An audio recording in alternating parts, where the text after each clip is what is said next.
a world where sexual practices were shaped by superstition, religious terror, and survival instincts that would seem utterly foreign to our modern understanding of romance and desire. Before diving into these forgotten stories of survival and suffering, if you enjoy learning about the hidden truths of history, consider hitting that like button and subscribing for more content like this. And please comment below to let me know where you're listening from. I find it incredible that we're exploring these ancient stories together from different parts of the world, connected across time and space by our shared curiosity about the past. The medieval bedroom was a battlefield where bodies became political territories, where the church's doctrine clashed with pagan traditions, and where the most intimate moments of human life were governed by rules so bizarre and restrictive that they would make a modern person's skin crawl. These weren't just personal choices, they were matters of eternal salvation, family honor, and literally life and death. Let me take you back to Margot's world, where the concept of marital rape didn't exist because wives were property, where menstrual blood was considered so dangerous it could kill crops, and where the wrong sexual position could damn your soul to hell for eternity. In medieval Europe, the marriage bed was never truly private. The community, the church, and ancient superstitions all had a stake in what happened between husband and wife. When Margot married Henrik in that autumn of 1347 AD, their union wasn't celebrated with champagne and dancing. It was a business transaction sealed with bodily fluids, witnessed by neighbors who had every right to demand proof of consummation. The wedding night ritual began long before the couple touched. First came the bedding ceremony, where the wedding guests would literally drag the bride and groom to their chamber, undress them while singing bawdy songs, and then stand outside the door listening for the sounds that would confirm the marriage was legally binding. Henrik's friends wouldn't leave until they heard Margot's cries of pain, proof that her hymen had been broken and the marriage consummated. But here's where medieval intimacy gets truly bizarre. The church taught that even married couples could commit mortal sins in their own beds.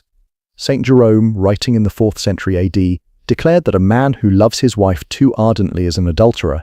The church fathers believed that excessive pleasure, even within marriage, was a corruption of the soul. This wasn't merely theological theory, it shaped every aspect of medieval sexual practice. Thomas Aquinas, the great medieval theologian, laid out explicit rules for married couples in his Summa Theologica around 1265 AD. Sexual intercourse was only acceptable on certain days of the week, during certain seasons, and in one specific position, man on top, woman beneath, face to face. Any deviation was considered against nature and therefore sinful. Oral sex was forbidden entirely, as was sex during menstruation, pregnancy, or while breastfeeding. The church calculated that if all these rules were followed, married couples would only be able to have sex about 50 days per year. Margot would have learned these rules from her mother, who learned them from the village priest during confession. The weight of eternal damnation hung over every intimate moment. When Henrik reached for her on a forbidden Wednesday during Lent, she faced an impossible choice: submit to her husband's will and risk her soul, or refuse and face his wrath in a world where domestic violence was not only legal but expected. The medieval understanding of female sexuality was built on fundamental misunderstandings that would persist for centuries. Medical texts from the period, influenced by ancient Greek and Roman sources, taught that women were essentially defective men. Their sexual organs were simply inverted versions of male genitalia. The vagina was considered an inside-out penis, and the ovaries were internal testicles. This wasn't mere ignorance, it was codified medical knowledge taught in universities across Europe. These beliefs had profound consequences for how medieval people understood female desire and pleasure. The physician Constantine the African, writing in the 11th century AD, claimed that women experienced sexual pleasure differently than men. They required prolonged stimulation and multiple climaxes to conceive. This led to the bizarre medical belief that rape couldn't result in pregnancy because the woman couldn't achieve the necessary pleasure. If a woman became pregnant after sexual assault, medieval courts often took it as evidence that she had enjoyed the experience and was therefore partially responsible. Margot's mother might have warned her about the wandering womb, a condition medieval physicians believed could cause hysteria, madness, and even death. They thought the uterus could literally move around inside a woman's body, traveling upward to strangle her heart, or downward to escape through her vagina. Treatments included fumigating the vagina with pleasant smells to lure the womb back into place, or applying foul-smelling substances to the nose to drive it downward. The medieval period inherited a complex web of fertility beliefs from pagan traditions that the church never quite managed to eradicate. Village-wise women, often branded as witches by later generations, maintained an underground knowledge of herbs, rituals, and practices designed to encourage conception, prevent pregnancy, or ensure the birth of male children. In the forests surrounding Margot's village, women would gather specific plants under the full moon. Pennyroyal and tansy were brewed into teas that could prevent pregnancy, though the dosage between contraception and death was perilously thin. Mandrake root, shaped like a human figure, was believed to increase fertility when worn as an amulet against the skin. The root was so valuable that forged versions made from carved bryony were common in medieval markets. The church officially condemned these practices as witchcraft, but even devout Christians couldn't entirely abandon them. The line between folk medicine and magic was impossibly blurred. A woman might pray to Saint Margaret for safe childbirth while simultaneously burying a piece of afterbirth under her threshold to ensure future fertility. She might wear a crucifix to church while hiding a piece of amber between her breasts to prevent miscarriage. Medieval contraception was a dangerous blend of superstition, poison, and desperation. Women were taught to jump backwards 7 times after intercourse to prevent conception, or to drink wine mixed with ground-up bees. More dangerous were the potions made from mercury, lead, and other toxic substances that often killed the woman along with any potential pregnancy. The consequences of unwanted pregnancy were severe. In a world without reliable contraception, women faced the constant threat of death in childbirth. Maternal mortality rates were staggering. 1 in 3 women died during or shortly after delivery. For unmarried women, pregnancy often meant social destruction, exile, or death. The practice of infanticide, while officially condemned, was widely understood as a desperate woman's last resort. Medieval marriage negotiations were conducted like military campaigns, with bodies as the primary battlefield. When Margot's father arranged her marriage to Henrik, her virginity was literally her dowry, more valuable than any gold or livestock he could offer. The hymen became a currency of honor, traded between families as proof of their daughter's purity and their own reputation. The wedding night wasn't just about consummation. It was about public verification of the bride's virginity. The bloodied sheets would be displayed to the assembled crowd as proof that the marriage was legitimate. If no blood appeared, the bride could be returned to her family in disgrace, branded as a whore, or even killed for fraud. The pressure on young brides was enormous. Some would secretly prick their fingers or hide chicken blood to fake the evidence their new families demanded. But medieval medicine's understanding of virginity was hopelessly flawed. They believed that the hymen was a solid membrane that completely blocked the vaginal opening, rather than the partial flexible tissue it actually is. They thought that its absence was absolute proof of sexual activity, when in fact it can be torn by horseback riding, heavy lifting, or simply natural variation in anatomy. The church's doctrine of consummation created its own bizarre practices. A marriage wasn't considered legally binding until sexual intercourse had occurred, which meant that proving or disproving consummation became a matter of legal inquiry. Church courts would examine both husband and wife, interviewing them separately about intimate details of their wedding night. They would inspect the woman's body for signs of penetration and question neighbors about what they had heard through the walls. Medieval sexual positions were strictly regulated by church doctrine, but the reality was far more complex. The missionary position wasn't just preferred, it was the only position that wouldn't damn your soul to hell. The church taught that any position that put the woman on top was against nature because it violated the natural order of male dominance. Rear entry was considered bestial, linking human sexuality to animal mating practices. Yet medieval literature hints at a more complex reality. The fabliaux, bawdy comic tales popular in medieval France describe sexual encounters that would have scandalized the church authorities. These stories, often told by traveling minstrels in taverns and market squares, reveal a shadow world where couples experimented with forbidden practices despite the threat of eternal damnation. The French poet Andreas Capellanus, writing around 1184 AD, described elaborate courtship rituals that included detailed instructions for sexual positions and techniques. His work suggests that at least among the nobility, there was a sophisticated understanding of sexual pleasure that went far beyond the church's restrictive teachings. However, these practices were dangerous secrets. Discovery could mean excommunication, exile, or death. Medieval people lived in terror of sexual demons that were believed to prey on humans during their most vulnerable moments.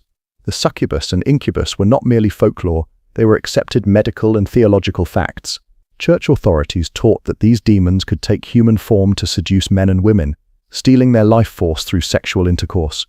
The succubus, a female demon who seduced men, was blamed for nocturnal emissions, sexual dreams, and any sexual thoughts that occurred outside of marriage.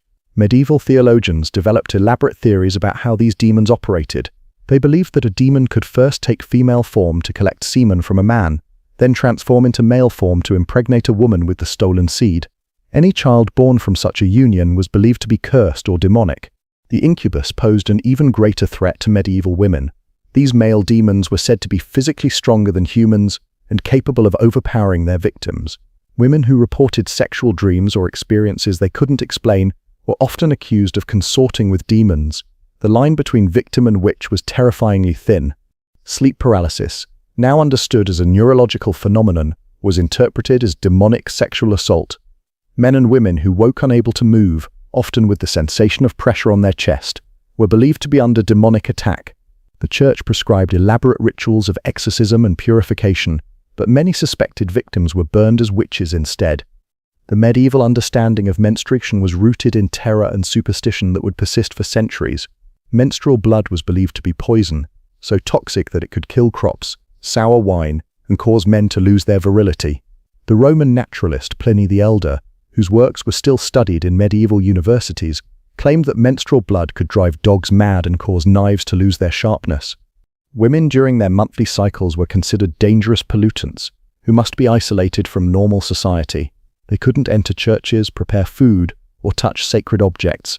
In many villages, menstruating women were required to live in special huts outside the community until their bleeding stopped. The church taught that menstruation was God's punishment for Eve's original sin, making every monthly cycle a reminder of feminine shame. The lack of understanding about menstruation created bizarre medical practices. Physicians believed that menstrual blood that wasn't properly expelled from the body would accumulate and poison the woman from within. They prescribed bloodletting, purging, and other dangerous treatments to balance the female humors. Some doctors recommended sexual intercourse as a cure for menstrual disorders, believing that male seed could neutralize the toxic effects of menstrual blood. Medieval women developed their own secret knowledge about managing their cycles. They used moss, cloth rags, and sheepskin as primitive menstrual protection. They tracked their cycles by lunar phases and developed herbal remedies to ease cramps and regulate their flow. This knowledge was passed down through generations of women, carefully hidden from male physicians and church authorities who might condemn it as witchcraft. The medieval period saw the rise of elaborate theories about sexual compatibility based on astrological signs, bodily humors, and physical characteristics. Medieval physicians believed that sexual pleasure and fertility depended on the proper balance of hot and cold, wet and dry humors in both partners. A hot husband might be incompatible with a cold wife, leading to sexual dysfunction and infertility. Physical examination of potential spouses was common among wealthy families. Physicians would examine the bride's body for signs of her sexual temperament. Wide hips indicated fertility, while narrow hips suggested barrenness. The groom's penis size and shape were analyzed for compatibility with his intended bride. These examinations were conducted with the same clinical detachment used for examining livestock. The church authorities developed their own theories about sexual compatibility based on spiritual rather than physical characteristics. They taught that couples who were too closely related, either by blood or spiritual kinship, would be cursed with sexual dysfunction and monstrous children. The complex rules of consanguinity meant that many medieval marriages were later annulled when previously unknown family connections were discovered. Medieval sexuality was deeply intertwined with concepts of honor, shame, and social standing. A man's sexual prowess was directly linked to his reputation as a warrior and leader. Impotence was not just a personal failing, it was a public humiliation that could destroy a man's standing in his community. The medieval French developed elaborate euphemisms for sexual dysfunction, creating a vocabulary of shame that permeated every aspect of social interaction. For women, sexual reputation was even more fragile. The slightest hint of impropriety could destroy a woman's marriage prospects and her family's honor. Medieval towns were small communities where everyone knew everyone else's business. A woman seen talking to a man who wasn't her husband or relative could be branded as a whore. The standards of female behavior were so restrictive that even married women lived in constant fear of gossip and accusation. The medieval legal system reflected these sexual anxieties in its treatment of rape, adultery, and sexual assault. Rape was defined not as a crime against the woman, but as a crime against the male who owned her, her father, husband, or lord. The punishment for rape varied dramatically depending on the social status of both the victim and the perpetrator. A nobleman who raped a peasant woman might pay a small fine, while a peasant who raped a noble woman would face torture and death. Adultery was punished even more severely, but only for women. A married woman who had sex with any man other than her husband could be killed by her husband with no legal consequences. Medieval law codes specifically granted husbands the right to murder adulterous wives and their lovers if they were caught in the act. Men, however, were generally free to have sex with unmarried women, prostitutes, or their own servants without legal consequences. The medieval period saw the development of elaborate courtship rituals that would influence European culture for centuries. The tradition of courtly love, popularized in the poetry of the troubadours, created a parallel world where sexual desire was elevated to a spiritual quest. These romantic ideals were primarily a literary fantasy enjoyed by the nobility, but they had profound effects on how medieval people understood the relationship between love and sexuality. The courtly love tradition taught that true love could only exist outside of marriage.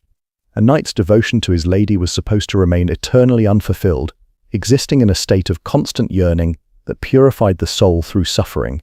This created a bizarre split between marital sexuality, which was purely functional, and romantic love, which was purely spiritual. The reality of medieval courtship was far more pragmatic. Among the peasantry, young people might have some choice in marriage partners, but economic considerations always took precedence over personal preference. A village girl might favor the blacksmith's son, but if the miller offered better terms to her father, she would find herself married to a man she barely knew. Medieval engagement practices included rituals designed to test the compatibility of potential spouses.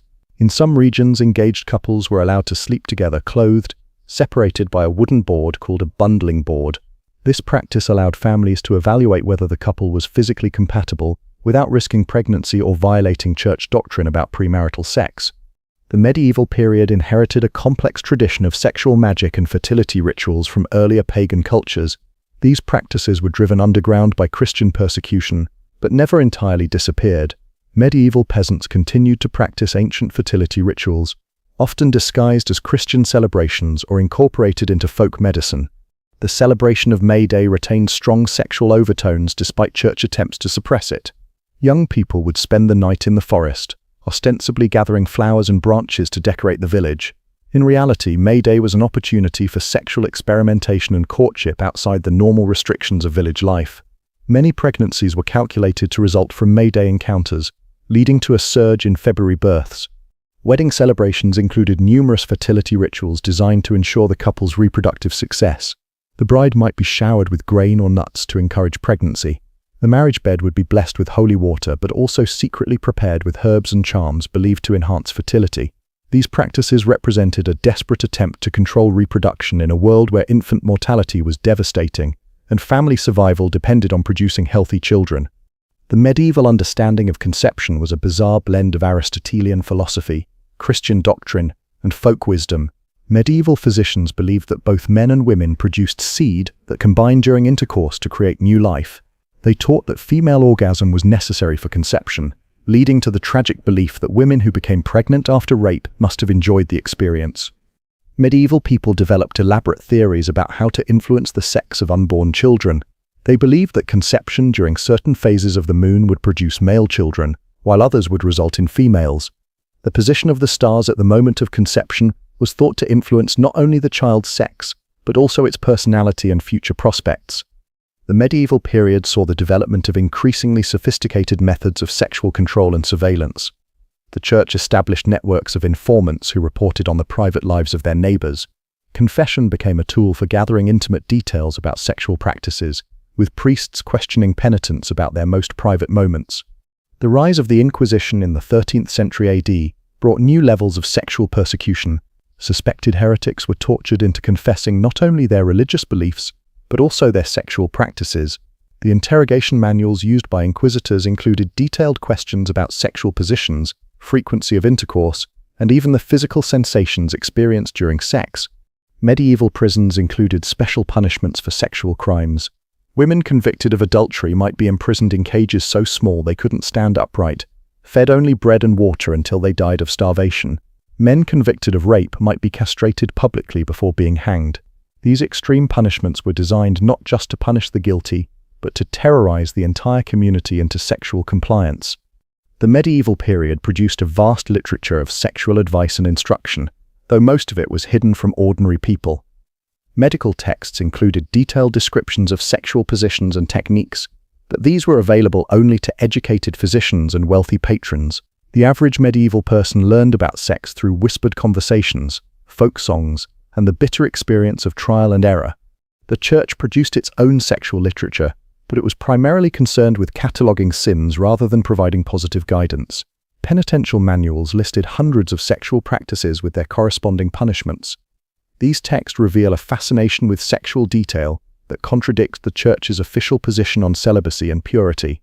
Medieval marriage manuals, written for wealthy patrons, provide glimpses into the sexual lives of the nobility. These texts offered advice on everything from wedding night techniques to managing sexual relationships during pregnancy. They reveal a sophisticated understanding of sexual pleasure that was hidden from the general population, but clearly practiced by those who could afford privacy and discretion. The medieval period saw the development of increasingly elaborate methods of sexual punishment and control. The chastity belt, though probably less common than popular culture suggests, represents the extreme measures some medieval people took to control female sexuality. These devices were not just physical restraints, but symbols of the terror that surrounded female sexual autonomy. Medieval brothels were both legal and illegal simultaneously. The Church officially condemned prostitution, but secular authorities often licensed and regulated it. Medieval cities maintained official red light districts where prostitutes worked under government supervision. These women were required to wear distinctive clothing, live in designated areas, and submit to regular medical examinations. The medieval period produced some of the most bizarre sexual customs in European history. The rite of first night, or droit du seigneur, allegedly gave feudal lords the right to have sex with their peasants' brides on their wedding night. While historians debate whether this practice actually existed, the mere possibility reveals the complete sexual vulnerability of medieval peasant women. Medieval people believed that sexual practices could influence everything from the weather to the success of military campaigns. Kings and nobles consulted astrologers about the best times for sexual intercourse, believing that the cosmic forces present at conception would influence their children's destiny. Army commanders might order their soldiers to abstain from sex before battle, believing that sexual activity would drain their martial vigor. The medieval period saw the development of increasingly sophisticated methods of sexual surveillance and control. Village communities developed elaborate systems of social pressure, designed to regulate sexual behavior. Young people were rarely allowed to be alone together, and married couples were expected to conduct their intimate lives according to community standards. The medieval understanding of sexual pleasure was deeply influenced by religious teachings about the nature of the soul and the body. The Church taught that sexual pleasure was a trap set by the devil to lead humans away from spiritual contemplation. Even within marriage, excessive enjoyment of sexual intercourse was considered a sin that could damn the soul to hell. Medieval people developed elaborate techniques for managing sexual desire and controlling their bodies. Fasting, cold baths, and physical mortification were used to suppress sexual urges. Young people were taught to avoid situations that might lead to sexual arousal, including certain foods, music, and forms of entertainment. The medieval period produced a vast underground culture of sexual transgression and rebellion. Despite the Church's attempts to control human sexuality, medieval people found ways to express their desires and pursue pleasure.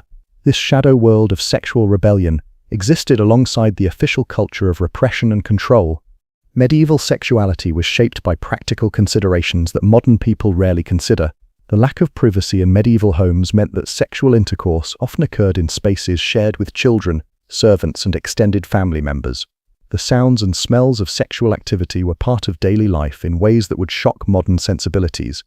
The medieval period saw the development of increasingly complex relationships between sexuality and social class. The sexual privileges of the nobility were part of their broader pattern of social domination. Lords and ladies had access to private chambers, exotic foods, and leisure time that allowed them to explore sexual pleasure in ways that were impossible for peasants. Medieval marriage was ultimately about survival rather than love or sexual satisfaction. In a world where life expectancy was short and infant mortality was high, the primary purpose of marriage was to produce children who could carry on the family name and work the land. Sexual pleasure was a secondary consideration at best, and often seen as a dangerous distraction from more important concerns. The medieval period produced some of the most restrictive sexual customs in European history, but it also saw the development of sophisticated forms of sexual resistance and rebellion. Medieval people found ways to pursue pleasure and express their desires despite the overwhelming social pressure to conform to religious and social expectations. As we return to Margot in her stone cottage, Henrik's hands still reaching for her in the flickering candlelight, we can understand her terror, not just as personal fear, but as the weight of an entire culture's sexual anxieties pressed down upon her young shoulders. She carries the burden of religious doctrine, family honor, community surveillance, and her own desperate desire for survival in a world that offers her no protection. The medieval period reminds us that human sexuality has always been shaped by power, fear, and social control. The bizarre practices and beliefs of medieval people seem alien to us now, but they emerged from the same fundamental human needs and desires that drive sexual behavior in every era. Understanding medieval sexuality helps us recognize how our own sexual culture reflects the power structures and social anxieties of our time. Medieval intimacy was never truly intimate. It was always public, always political, always dangerous. The bedroom was a battlefield where souls were won and lost, where family honor was defended or destroyed, where the most private moments of human life were governed by rules that seemed designed to eliminate pleasure and maximize suffering. The medieval period produced some of the most restrictive sexual customs in European history, but it also reveals the incredible resilience of human sexual desire. Despite centuries of religious persecution, social control, and legal punishment, medieval people found ways to pursue love, pleasure, and intimate connection. Their stories remind us that sexuality is one of the most fundamental aspects of human experience, too powerful to be completely controlled by any system of authority. The strange and often disturbing sexual practices of medieval Europe were not simply the result of ignorance or superstition. They emerged from a complex interaction of religious doctrine, social structure, economic necessity, and genuine human need. Understanding these practices helps us appreciate both how far we have come and how many of the same underlying tensions continue to shape human sexuality today. In the end, the medieval period teaches us that sexuality is always political, always dangerous, and always essential to human experience. The bizarre, intimate practices of medieval people were their attempts to navigate these eternal tensions between desire and control, pleasure and danger, love and survival. Their struggles remind us that the quest for sexual freedom and authentic intimacy is not a modern invention, but an ancient human aspiration that transcends any particular historical moment. The candlelight still flickers across Henrik's weathered face as he reaches for young Margot, but now we understand that this moment contains the entire weight of medieval sexual culture, the fear, the superstition, the desperate hope for survival, and the eternal human longing for connection despite impossible odds. In her trembling hands and his calloused fingers, we see not just two people, but the collision of an entire civilization's sexual anxieties and desires, played out in the most intimate space imaginable, yet never truly private, never truly safe, never truly free.